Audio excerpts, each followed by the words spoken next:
Government job वाला सोचता है कि प्राइवेट जॉब बहुत अच्छी होती है, सैलरी बहुत अच्छी मिलती है, बड़े-बड़े शहरों में रहने को मिलता है, इसके अलावा वो लोग वर्क फ्रॉम होम भी कर लेते हैं। प्राइवेट जॉब वाले कभी-कभी सोचते हैं कि गवर्नमेंट जॉब बहुत अच्छी है, जॉब सिक्योरिटी होती है, आपको कोई निकाल नहीं सकता है, काम भी कम करना पड़ता है और पैसे भी मिल जाते हैं। फिर कभी-कभी ये दोनों मिलके सोचते हैं कि यार धंधा ही कर लेना था, क्योंकि यहाँ पे बॉस की सुनो, ऑफ़िस की पॉलिटिक्स झेलो, इससे अच्छा धंधा करते, खूब पैसा कमाते, अपनी मन की ज़िंदगी जीते। लेकिन फिर धंधा करने वाला, बिज़नेस करने वाला कभी-कभी ये सोचता है कि यार जॉब वालों का सही है, सैलरी भी टाइम पे आ जाती है और छुट्टियाँ भी मिल जाती है।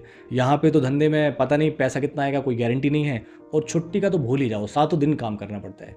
तो कहने का मतलब है कि जब भी आप अपने आस-पास लोगों को ऑब्ज़र्व करते हैं, तो आप ये पाते हैं कि ज़्यादातर लोग अपने काम से सैटिस्फाइड नहीं हैं। तो आज के वीडियो में हम यही समझने की कोशिश करेंगे कि लोग करियर चूज़ करते समय क्या गलतियाँ करते हैं और उन्हें किन चीज़ों का ध्यान रखना चाहिए। तो चलिए वीडियो को शुरू करते हैं। आइए देखते हैं, मजा आएगा। तो सबसे पहले हम ये समझते हैं कि लोग अपना करियर चूज़ करते समय गलतियाँ क्या करते हैं। तो गलती नंबर 1 होती है early age and limited information. जब लोग स्कूल में अपना सब्जेक्ट चूज़ करते हैं, अपना कॉलेज चूज़ करते हैं या अपनी पहली जॉब स्टार्ट करते हैं, उस समय ना लोग उतने मैच्योर नहीं होते हैं, उनकी पर्सनैलिटी डेवलप नहीं हुई होती है, उन्हें नहीं पता होता है कि वो किस टाइप के इंसान हैं। इसके अलावा लोगों को ना अलग-अलग ऑप्शंस नहीं पता होते हैं। जब आप स्कूल में होते हैं तो जनरली आपको बोला जाता है कि या तो क्लैट कर लो, नीट कर लो या आईआईटी कर लो। और अगर आप कॉलेज में होते हैं तो आपसे बोला जाता है कि भाई बैंक की तैयारी कर ले, यूपीएससी कर ले, कोई स्टेट पीएससी कर ले, पुलिस की तैयारी कर ले। तो ये जो बेसिक सी इन्फॉर्मेशन है यही लोगों के पास होती है, तो इन्फॉर्मेशन भी लोगों के पास नहीं होती है।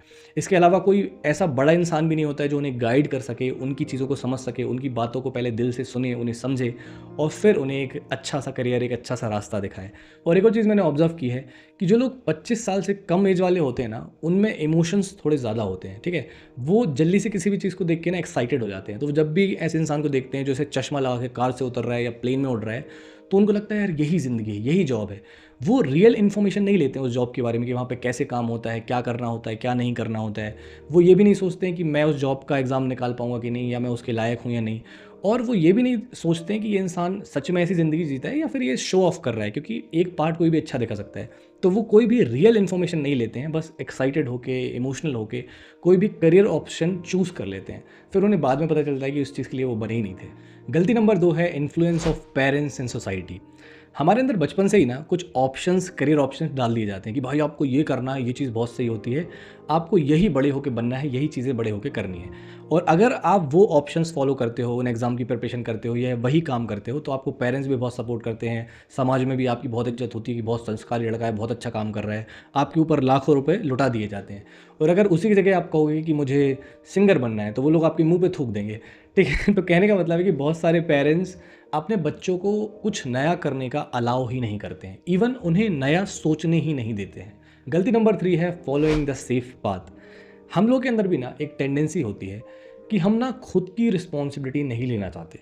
तो जब भी आपके अंदर कोई आइडिया आता है, कोई ऑप्शन आता है कि यार ये मुझे नई चीज़ आ रही है, मुझे ये करनी चाहिए, तो आप देखते हो यार कि मैं ये कुछ अलग सोच रहा हूँ और बाकी सारे लोग तो यहीं जा रहे हैं, सारे लड़के मेरे साथ वाले सब वहीं जा रहे हैं और मैं इस रास्ते के बारे में सोच रहा हूँ। अब अगर मान लो इस रास्ते पे मैं मर गया, तो मेरा कौन सपोर्ट करेगा? ना दोस्त रहेंगे, ना फैमिली रहेगी, ना सोसाइटी रहेगी। सब लोग कहेंगे तू तो नल्ला है, तू तो पहले ही ऐसा था, जो भी है। तो बेसिकली फिर आप उस डर की वजह से अपने जो भी थॉट्स हैं, जो भी आप सोच रहे थे, कुछ अच्छा करना चाह रहे थे, वो छोड़ के आप भी उसी रास्ते पे निकल पड़ते हो। तो जो हमारे अंदर टेंडेंसी है ना कि हम अपनी ज़िम्मेदारी नहीं लेना चाहते, हम दूसरों से सपोर्ट चाहते हैं कि सब हमें सपोर्ट करते रहें और अगर कुछ मुझे हो जाए तो मैं ऐसे बच्चा बन जाऊँ कि हाँ यार, मैं तो वो करना चाहता था, आपने कहा था तो मैंने कर लिया। तो ये भी हम लोगों में एक थोड़ी-सी गलत चीज़ होती है, जिसकी वजह से भी गलत ऑप्शंस, गलत करियर हम लाइफ़ में चूज़ कर लेते हैं। तो अब हमें ये समझना है कि अगर आप अपना करियर चूज़ करने वाले हैं या ऑलरेडी आपने कोई नया-नया काम स्टार्ट कर दिया है, तो आपको किन चीज़ों का ध्यान रखना चाहिए। तो हमारा पॉइंट नंबर 1 है गेट रियल इन्फॉर्मेशन, ठीक है? तो जो भी आप काम करने वाले हैं, शुरू कर रहे हैं, जो भी करियर ऑप्शन आपने चूज़ किए हैं, जो भी ऑप्शंस आपके दिमाग में चल रहे हैं, उनके बारे में आपको रियल इन्फॉर्मेशन लेनी है। और रियल इन्फॉर्मेशन से मेरा मतलब है स्टार्टिंग से लेके एंड तक, ठीक है? तो स्टार्टिंग मतलब जब आप उसमें एंट्री करेंगे, एग्ज़ाम देंगे या कैसे वो काम स्टार्ट होगा वहाँ तक तो ठीक है। लेकिन उसके बाद आपको पैसे कितने मिलेंगे, आपकी ग्रोथ कितनी रहेगी, वो काम एग्ज़ैक्टली क्या होता है, काम क्या करना पड़ता है, लोग वहाँ पे कैसे रहते हैं, आपको कुछ और करने का मौका मिलेगा कि नहीं, आपको खुद के लिए टाइम मिलेगा कि नहीं, ये सारी चीज़ें आपको पहले से ही जाननी होंगी। मैंने देखा है कि लोगों को ना बेसिक्स इन्फॉर्मेशन नहीं रहती है। मैं आपको एक एग्जांपल देता हूँ। बहुत सारे लोग हैं जो यूपीएससी की प्रिपरेशन कर रहे होते हैं, तो वो ना बड़े गर्व से बोलते हैं कि हमें कलेक्टर बनना है, कलेक्टर बनना है, ठीक है? अब जो सिविल सर्विस एग्ज़ाम होता है ना यूपीएससी का, उसमें 24 सर्विसेज होती हैं, रियल में 24 सर्विसेज होती हैं। तो अगर आपको जनरल से आईएएस बनना है तो आपको पूरे इंडिया में टॉप 80 में आना पड़ेगा, तो आप आईएएस बनेंगे, ठीक है। जिसमें बहुत सारा लक फैक्टर भी होता है, तो बहुत हाई चांसेस हैं कि आप आईएएस नहीं बन पाएंगे, आप 80 के नीचे आएंगे और आपको वो 23 अलग सर्विसेज जो हैं उनमें से कोई सर्विस मिलेगी। अब मान लो आप आईएएस बन भी गए, तो ऐसे बहुत सारे लोग रहते हैं जो आईएएस बनने के बाद पूरी लाइफ कलेक्टर नहीं बन पाते, उनको यहाँ वहाँ पोस्टिंग मिलती रहती है। अब मान लो आप कलेक्टर बन भी गए, तो भी हो सकता है कि आपको ऐसी जगह पे पोस्टिंग मिल जाए जो एरिया ही आपको पसंद ना आए, वहाँ का काम ही आपको पसंद ना आए, वहाँ का माहौल ही पसंद ना आए, और फिर आप वहाँ बैठ के सोचो कि यार इस चीज़ के लिए मैंने इतनी मेहनत करी थी क्या। तो ऐसी कई इन्फॉर्मेशन है जो हमें शुरू में ही ले लेनी चाहिए, ताकि लाइफ में बाद में जाके हमें रिग्रेट ना हो। और आप ये कैसे ले सकते हैं इन्फॉर्मेशन? आपको इंटरनेट पे सर्च करना है, आर्टिकल्स पढ़ने हैं, व्लॉग्स पढ़ने हैं, उन लोगों की लाइफ को ऑब्जर्व करना है जो वो काम ऑलरेडी कर रहे हैं। तो आप उन लोग से रियल में मिल सकते हैं, बात कर सकते हैं, उनकी लाइफ को देख सकते हैं। और आप ध्यान रखें कि आप उनकी रियल लाइफ देखें, रियल लाइफ ऑब्जर्व करें, रील लाइफ ना करें। रील में सब शो ऑफ ही कर रहे हैं। हमारा दूसरा पॉइंट है एक्सपेरिमेंट अर्ली। अब जो भी करियर ऑप्शन आपने चूज़ किए हैं, आपके दिमाग में 2-3 जितने भी ऑप्शन है कि मैं ये करना चाहता हूँ, ये करना चाहता हूँ, वो सारे काम ना आप जल्दी से जल्दी प्रैक्टिकली करना शुरू कर दीजिए, ठीक है। तो मान लीजिए आप किसी फील्ड में कॉलेज कर रहे हैं, तो उसका कोई ना कोई काम होगा जो आप फ्यूचर में करने वाले हैं, जो भी जॉब करेंगे, जो भी काम करेंगे, तो वो काम आप कॉलेज के दौरान ही करना शुरू कर दीजिए। तो आप 1-2 घंटे किसी के लिए फ्री में वो काम कर दो या इंटर्नशिप ज्वाइन कर लो। अब मान लो आप बिज़नेस करना चाहते हो, तो आप उन लोगों के साथ टाइम स्पेंड करना शुरू कर दो। अगर आपके दिमाग में चल रहा है कि मुझे सिंगर बनना है, तो आप म्यूज़िक क्लास ज्वाइन कर लो, या फिर आपसे म्यूज़िक क्लास के पैसे नहीं है तो आप रील्स अपलोड करना शुरू कर दो। आप समझ रहे हो? आप जल्दी से जल्दी वो काम को करना शुरू कर दो। तो आपके साथ 2-3 चीज़ें होंगी। पहली क्या होगी कि या तो आपको वो काम बहुत पसंद आएगा और आप उस काम की जल्दी से मास्टर बन जाओगे, तो फिर आपके पास जल्दी से आपकी जॉब, काम जो भी शुरू हो जाएगा, जल्दी से आपके पास पैसा आएगा, आप जल्दी से सेटल हो जाओगे, लाइफ में कुछ बेहतर कर पाओगे। या तो फिर वो काम आपको बुरा लगेगा, तो आपको पता चल जाएगा यार कि ये हॉबी वॉबी तक ठीक है, लेकिन मैं ये कर नहीं सकता, ठीक है।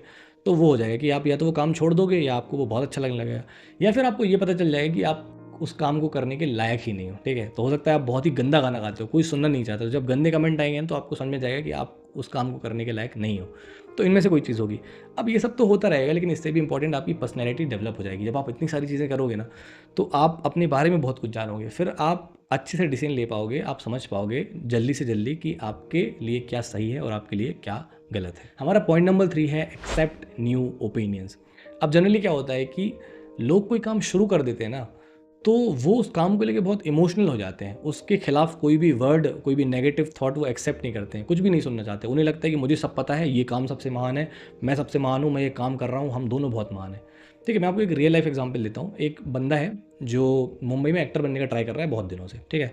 उसके घर वालों के पास पैसे नहीं हैं, वो जैसे तैसे करके उसे पैसे भेजते हैं। अभी बहुत दिन हो गए हैं, वो लोग परेशान हैं। तो वो आया हुआ था, तो मैं भी उस फंक्शन में था और उसके मामा उस फंक्शन में आए हुए थे। तो उन मामा जी ने पूछा कि और बेटा काम कैसा चल रहा है आपका? तो वो बोलता कि हाँ मामा जी अच्छा चल रहा है, जिम जाता हूँ, एक्टिंग क्लासेस जाता हूँ, और फिर मैं वेट कर रहा हूँ किसी बड़े रोल का। तो मामा जी ने बोला कि बेटा बड़े रोल से क्या होता है, छोटा रोल कर लो। तो इसके अंदर पता नहीं क्या भरा था। कहता मामा जी आपको मेरे काम के बारे में कुछ नहीं पता, आप मत बताओ मुझे क्या करना है, मेरा काम है ना, तो मुझे समझ में आएगा कि क्या करना है। अगर मैं आपके काम के बारे में बोलूँगा तो आपको कैसा लगेगा? तो इसने ऐसा रिप्लाई दे दिया। अब मैंने सोचा यार कि ये जो ईगो है, ये इसकी क्या ज़रूरत है? देखो मामा जी ने कोई गलत सलाह तो नहीं दी थी, है ना। क्योंकि शाहरुख खान का एग्जाम्पल आप ले लो, सुशांत सिंह राजपूत का एग्जाम्पल ले लो, मनोज वाजपेयी का, जो लोग भी ऐसे जाते हैं इंडस्ट्री में तो वो छोटे रोल करके ही ऊपर जाते हैं, है ना। तो मामा जी की कोई सलाह बुरी नहीं थी, वो उसकी फैमिली की कंडीशन के अकॉर्डिंग वो बात करने की कोशिश कर रहे थे। लेकिन इसके अंदर जो एक फीलिंग आ गई है कि मुझे सब पता है, इस टाइप की जो सोच है ना, वो कहीं ना कहीं ठीक नहीं होती है। बहुत सारे लोग हैं जो 10 साल तक एक ही काम को करते रहते हैं, फिर एक समय ऐसा आता है कि ना वो उस काम को कर पाते हैं और ना वो कोई और दूसरा काम करने के लायक रहते हैं। तो आपको भले ही लोगों से आपको सलाह लेना अच्छा ना लगता हो, तो कम से कम एक्सपर्ट की सलाह लीजिए, लेकिन टाइम टू टाइम थोड़ा सा समझते रहिए, सोचते रहिए कि आप जैसा कर रहे हैं, जो कर रहे हैं वो सही कर रहे हैं या गलत कर रहे हैं। हमारा पॉइंट नंबर 4 है don't settle too early. College के बाद क्या हुआ कि मेरे दोस्त का और मेरा प्लेसमेंट हुआ। तो मेरे दोस्त ने वो जॉब ज्वाइन कर ली, मैंने नहीं की क्योंकि मुझे दूसरा काम करना था। तो फिर धीरे से पता चला कि यार उसने शादी वादी कर ली है, फिर उसने शादी के बाद गाड़ी ले ली, फिर उसका बच्चा हो गया, और इस सब चीज़ों के दौरान ना उसने अपने ऊपर बहुत सारा लोन कर लिया। अब उसकी जॉब का जो पैटर्न है ना, उसे एक पर्टिकुलर एरिया में ही रहना पड़ता है क्योंकि वहीं उसकी ज़्यादा डिमांड है। और उसके बाद क्या है कि उसकी ग्रोथ भी उतनी नहीं है, मतलब पैसा अब उतना ज़्यादा नहीं बढ़ रहा है, राइट। तो अब क्या है कि धीरे धीरे वो काम उसके लिए मोनोटोनस हो गया, वही रूटीन, सुबह से जाओ शाम को आओ, फिर घर पे बीवी बच्चे को देखो। तो अब ना वो ऐसे पक नहीं लगा है उन चीज़ों से, वो बहुत ज़्यादा गुस्से में रहता है, बोर हो गया कि भाई सब कुछ बर्बाद हो गया है, बॉस भी मुझे गाली देता रहता है, बहुत चिल्लाता है। अच्छा, बॉस को भी पता है कि इसके ऊपर लोन है, तो बॉस भी अपना रौब दिखाता है। तो अब वो पूरी तरह फंस चुका है, लोन भी इतनी है, रिस्पॉन्सिबिलिटीज़ इतनी है कि वो पीछे नहीं हट सकता है, घर घर के भी खर्चे बन गए हैं, बहुत सारे इश्यूज़ हैं जो उसके आसपास है। तो वो अब उस चीज़ से बाहर नहीं निकल पा रहा है और बहुत हाई चांसेस है कि नहीं निकल पाएगा। तो अब उसकी पूरी लाइफ शायद ऐसे ही बीतने वाली है कन्फ्यूजन में। तो पॉइंट ये है कि जब आप अर्ली एज में 20-21 साल की उम्र में कोई जॉब शुरू करते हैं कॉलेज के बाद, और अगर आप आईआईटी, नीट, क्लैट व्लैट ये सब आपने नहीं किया था, नॉर्मल कॉलेज से थे आप, तो बहुत हाई चांसेस है कि आपकी जो जॉब रहेगी वो ऐसे ही ठीक ठाक ही रहेगी, कुछ बहुत अच्छा आपको नहीं मिलने वाला है। उस जॉब में आपको बहुत सारी मेहनत करनी पड़ेगी, बहुत सारा कुछ नया सीखना पड़ेगा, हो सकता है वो काम आपका आगे ना चल पाए, तो जैसे कि इसका नहीं चल रहा है तो काम आपको बदलना पड़ेगा। ठीक है, और ये भी चीज़ है कि आप कॉलेज में भी नॉर्मल कॉलेज से थे तो अपने आप को उतना नहीं जान पाए हैं, जॉब भी आपने बस ज्वाइन कर ली है, मतलब आप अपने बारे में तो अभी कुछ जानते ही नहीं हैं। तो बहुत सारी ज़िम्मेदारियाँ हैं जो आपको पूरी करनी है, तो आप किसी और की ज़िम्मेदारी तो इस समय ना ही लें, सेटलमेंट ना करें कि इसी जॉब में घुस गए फिर शादी बच्चे सब कुछ कर लिए। नहीं, ऐसे नहीं करना होता है। थोड़ी देर टाइम लीजिए, अपनी नई स्किल सीखिए, नए ऑप्शंस को समझिए, खुद को समझिए, 1-2 साल आपको अच्छा लग रहा है उस काम में या नहीं लग रहा है, और फिर जाके धीरे-धीरे आप बाकी की रिस्पॉन्सिबिलिटी लीजिएगा। तो पहले आप खुद रिस्पॉन्सिबल बनिए, फिर आप रिस्पॉन्सिबिलिटी लीजिएगा। क्योंकि अगर आप एक बार ये दलदल में फँस गए, ये लोन-वोन के चक्कर में, तो आप कभी भी बाहर नहीं निकल पाएँगे और फिर आपकी जो लाइफ़ की 60 साल तक की एज है, वो बोरिंग तरीके से बीतेगी। फिर आप भी वैसे ही बातें करेंगे कि जॉब में अच्छा ही लगता है, ऐसा लगता है, वैसा लगता है, ज़िंदगी पता नहीं चली जा रही है, बस चली जा रही है। तो हाँ, डोंट सेटल टू अर्ली। हमारा लास्ट पॉइंट है डिफाइन योर ओन सक्सेस। देखिए, हमारे समाज में ना हर चीज़ की एक उम्र है कि देखो 16 साल तक आप स्कूल में पढ़ाई करो, 20-21 तक आप कॉलेज कर लो, फिर जॉब वॉब लगा लो, 25 के आसपास शादी वादी कर लो, 30 तक बच्चा कर लो, फिर वही बच्चे बच्चे पालते रहो, चलता रहेगा आपका। ठीक है। अब क्या होता है कि इस कुछ लोग तो ये करना चाहते हैं, तो कोई बुरी बात नहीं है, अच्छी चीज़ है, बिल्कुल उन्हें करना चाहिए, लेकिन कुछ लोग ऐसा नहीं करना चाहते हैं। ठीक है, वो अपने आप को समझना चाहते हैं, कुछ काम करना चाहते हैं, उनके बहुत सारे सपने होते हैं, हो सकता है आपके होंगे। तो हो सकता है आपको 27 साल की एज में लगे कि यार मुझे जॉब अच्छी नहीं लग रही है, मुझे धंधा शुरू करना है, बिजनेस शुरू करना है, या मुझे जॉब चेंज करनी है, या हो सकता है आपके सपने थे कुछ जो आप पूरे नहीं कर पाए, वो पूरे करने हैं। लेकिन हो सकता है समाज उस समय आपको बताया कि नहीं, ये आपके बच्चा पैदा करने की उम्र है, नहीं ये आपकी शादी करने की उम्र है, नहीं तुझे घर लेना चाहिए, ये कर। तो ये जो ट्रैप है ना, इस चीज़ में नहीं फंसना है, क्योंकि समाज बहुत अलग तरीके से चलता है। मैं आपको एग्जांपल देता हूँ सुनील शेट्टी जी का। ठीक है, सुनील शेट्टी जी को आप जानते होंगे, उनकी पहली मूवी आई थी बलवान, शायद, है ना। तो जो उनकी वो पहली मूवी आई थी ना, वो 31 साल की एज में आई थी, 31 की एज में आई थी। आप सोचो कि जिस एज में हमारे यहाँ के लोग, हमारे समाज के लोग ऑलमोस्ट अंकल बन जाते हैं, बच्चे बच्चे पैदा करके पेट निकाल के उनका ऐसा हो जाता है कि हाँ बात अब तो बेटों की शादी करानी है और मरना है, हार्ट अटैक का वेट करना है, ऐसी कंडीशन हो जाती है लोग 31 साल में। उस एज में वो बंदा करियर अपना शुरू कर रहा है। ठीक है, वो अपना करियर 31 साल की एज में शुरू कर रहा है, पहली मूवी लेके आ रहा है ना। अब सोचो सुनील शेट्टी जी हमारे समाज में होते तो उनकी क्या हालत होती कि अरे तू नल्ला है, काम नहीं करता, तेरी शादी नहीं हुई है, शादी कर ले, बच्चे कर ले, ये सब कहाँ मुंबई जा रहा है, इससे जो भी है, मतलब कहने का मतलब है ना, 31 में उन्होंने अपना करियर शुरू किया। तो जो समाज के कायदे बनते हैं ना, वो हर समाज के अलग होते हैं। मुंबई वाला जो एरिया है कि भाई वहाँ पे इंडस्ट्री है, वहाँ के लोग कुछ और सोचते हैं, है ना। दिल्ली के लोग कुछ और सोचते हैं, गांव के लोग कुछ और सोचते हैं, हर समाज के अपने अपने नियम है। समाज का ऐसा रहता है कि हाँ अगर कीचड़ पड़ा है, हर जगह कीचड़ पड़ा है, तो सबके लिए वो कीचड़ नॉर्मल है। अगर मच्छर हो रहे हैं तो समाज कहेगा कि हाँ हमारे यहाँ तो मच्छर होते रहते हैं। नहीं, आप ऐसे कर्म करते हो कि मच्छर होते हैं। ठीक है, तो समाज के नियम आसपास के लेवल पे चलते हैं, तो आपको आसपास तक अपने आप को लिमिटेड रखने की ज़रूरत नहीं है। अगर आपके कोई सपने हैं, अगर आपको लगता है कि वो चीज़ें आपने पूरी नहीं की हैं, कुछ चीज़ें हैं जो बाकी रह गई हैं, तो आपको उसके लिए काम करना है। उम्र आड़े नहीं आनी चाहिए आपकी। आप अपना काम कीजिए, सामाजिक रिस्पॉन्सिबिलिटी 35 की एज में पूरी हो जाएंगी, 40 में पूरी हो जाएंगी, और नहीं भी होगा तो क्या हो जाएगा भाई। एपीजे अब्दुल कलाम थे, उन्होंने शादी नहीं करी, क्या हो गया। अनुपम खेर है, किरण खेर, उन्होंने शादी करी लेकिन उन्होंने बच्चा नहीं किया, क्या हो गया भाई। कुछ नहीं होता है। मैं आपको गारंटी देता हूँ कि अगर आप अपने पैरामीटर्स पे अपने सपनों के लिए लाइफ जिएंगे ना, तो आप हमेशा ज़्यादा ही खुश रहेंगे। तो कोई टेंशन लेने की ज़रूरत नहीं है। ऐसा मत सोचो कि उम्र निकल रही है, कोई हो रहा है, अपना काम करो, सब कुछ सही हो जाएगा एक दिन। ठीक है, तो आप भी काम करो, मैं भी काम करता हूँ। ठीक है, और यहाँ पे अभी हम ये वीडियो को ख़त्म करते हैं। उम्मीद है कि वीडियो आपको अच्छा लगा होगा, और नहीं लगा होगा तो दूसरा बना लेंगे। ठीक है, मिलते हैं उस अगले वीडियो में, तब तक के लिए आप अपना ध्यान रखो। Take care, good bye, bye bye.